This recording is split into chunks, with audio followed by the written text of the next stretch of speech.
What's up, guys? This is James Wrabel. Welcome to my special six-part podcast on why I think the Mets will not win the World Series this year. We're going to talk about their offense, their defense, their pitching, their manager, their GM. We're going to do it all here. We're going to go top to bottom. Stick around for episode 1 on their offense.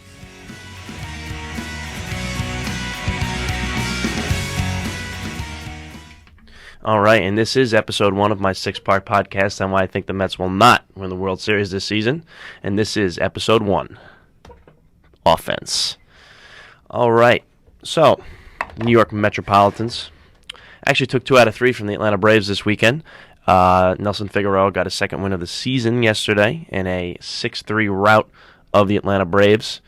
Carlos Delgado hit 2 home runs, drove in 2 RBIs. Raul Casanova hit a nice 2-run homer for the Metsies as they took 2 out of 3 from the Atlanta Braves. But, as the title outlined for this show, I'm going to talk to you about why I think the Mets will not win the World Series this year. And it's almost blasphemy because I am a Mets fan. I'm actually a true diehard Mets fan, but I just see a lot of things. Not a lot of things. I shouldn't say a lot of things. I just see some glaring holes, like any team in baseball does. But I know we have Johan Santana, but I don't think we're going to be going far this year. Okay? So, let's talk about the offense. Okay? Topic number 1, Carlos Delgado. Yes, he did have a good game yesterday, going 2 for 2, couple walks, couple home runs. But April's been a dreadful month for him. He's batting only .205. He's got 3 homers. And that's not the Carlos Delgado we're used to. We're used to him driving the ball deep, going opposite field, hitting the ball out of the ballpark. And he hasn't been doing that lately. Yes, he is 36 years old, but he is also 36 years old and coming off a bad year. So naysayers are going to say maybe he's done. Maybe he's not. Maybe he's just in a rut. And if you ask his batting coach and anybody on the team, they say he's swinging good. He'll bounce back. He'll get out of this. So we'll see if that comes.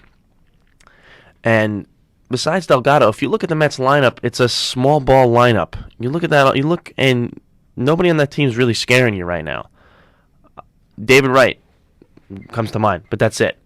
When your lineup goes Reyes, Castillo, Wright, Beltran, and then after that's Church, Delgado, Schneider, Pagan, or Andy Chavez, it's not really scaring you if you're the opposing pitcher. If you can get past Wright and Beltran. By the way, Beltran's not having a good beginning of the year either. He's got 1 home run. He's batting .224. Started off hot, but now he's gone cold. So, where are you going to get hurt on this Mets lineup? Other than Wright, nowhere.